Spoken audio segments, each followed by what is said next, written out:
Hello again everyone, and welcome to this video which is for Vega players, or Claw players if you want to be known as Claw instead. Now, a lot of their requests are very simple and not very outlandish at all, so I think I did a good job at implementing everything they wanted. But the first thing I'm actually going to show is something which they didn't actually want. So it sounds weird, but one or two of them have put up the idea that they wanted this, and a lot of other ones have said no, we don't want that. And it's a bit of a knee-jerk reaction. So the first thing I've actually put in is all of his claw-based moves, when he has the claw, cause chip damage. So as you can see, there might be a knee-jerk reaction from you guys as well. But let's have a little look at it. Now, because of the knee-jerk reaction, I wanted to keep it very simple and very subtle. So the way I did this is that all light attacks do 1 point of chip damage, which is not even noticeable on a health bar really. His medium punch do 2 points of chip damage. His heavy punch do 3 points of chip damage, and his focus attacks, when blocked, do 5 points of chip damage. Now, this should hopefully add in a little extra layer of metagame where the opponent doesn't want to block your moves as much, and hopefully it will make them try and consider getting rid of your claw and trying to keep you away from the claw a lot more. Now, as you can see, 1, 2, 3, and 5 are not big points of damage, so hopefully throughout the match it'll add up and mean something, because it's not enough for you to actually try and aim for, I want to chip him down 3 points of damage. If you don't have your claw as shown here, you do no chip damage at all, so that's cool. Or no chip damage on those attacks anyway. And if you don't have your mask, which normally gives you a plus 10% increase in damage, all the chip damage gets moved up by 1 point. So instead of 1, 2, 3, it's 2, 3, 4, and the focus attacks do 6. So this is not something which I think you'll aim for, 6 points of chip damage throughout the match, but it will put a little bit of pressure on the opponent and a nice little meta game which will hopefully add up. Now, the first thing they did actually ask for was crouching light punch to crouching light punch link to be made a little bit easier, because I think it used to be a 1 frame link. So what I've done is made the hits done 1 frame more on the opponent, so it's a little bit easier. Now, I've never done this before, I don't know the timing, but I seem to be having quite a relatively easy time of it, so I'd say that was quite successful. For you guys who know the timing a little bit better than I do, it should hopefully be nice and clear for you now. So the next thing they wanted was crouching heavy punch to be made into a bit better of an anti-air. It does seem like a bit of an anti-air type move, but it does seem to clip through the opponent quite often. This is the old version, so as you can see there is a lot of clipping involved. And so they didn't give me any direct instructions on this one, but what I ended up doing, having a play around, and I ended up on increasing the active frames by about 3 or 4. So hopefully when he's jumping he'll actually fall onto the claw, because he does keep his arm out for quite a long time, and it'll still actually activate. So hopefully this is made. I haven't increased the hitbox or anything. I did consider it, but it didn't seem to make much effect.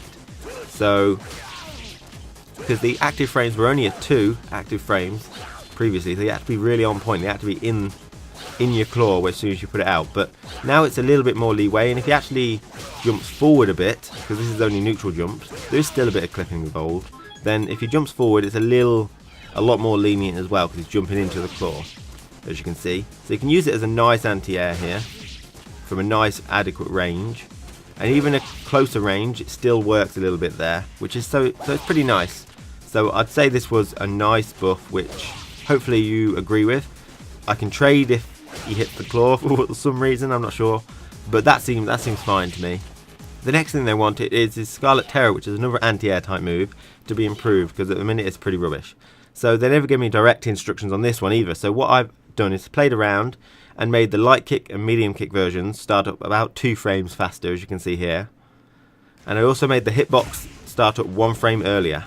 Now, it's still able to trade a lot, so that's a pretty bad issue. I don't think Vega has many options if he trades, like Dudley for example, who has a lot of opportunities to offer traded Dragon Punch, but I don't think Vega has any that I can think of. So I also increased the vertical hitbox. Now I don't think this makes much difference, but if they're quite high you're more likely to hit them without trading on this particular instance.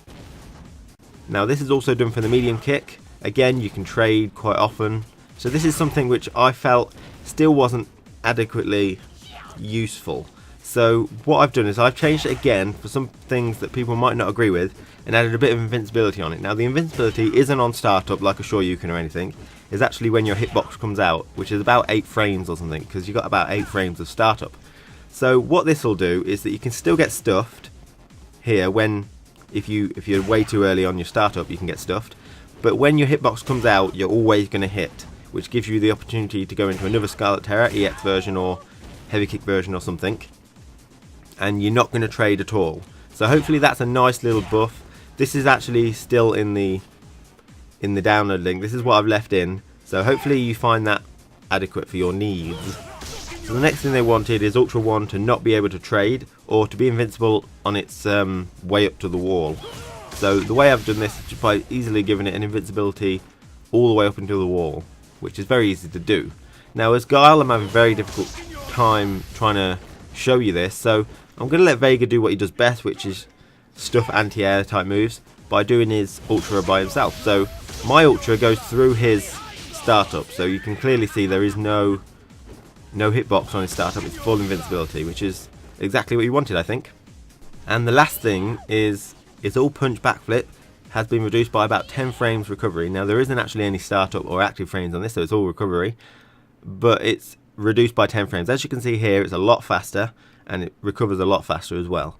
So people want this hopefully so they can get out of moves a bit easier, because people can option select this. I've got Goken to do some option selects, and his medium punch palm misses still.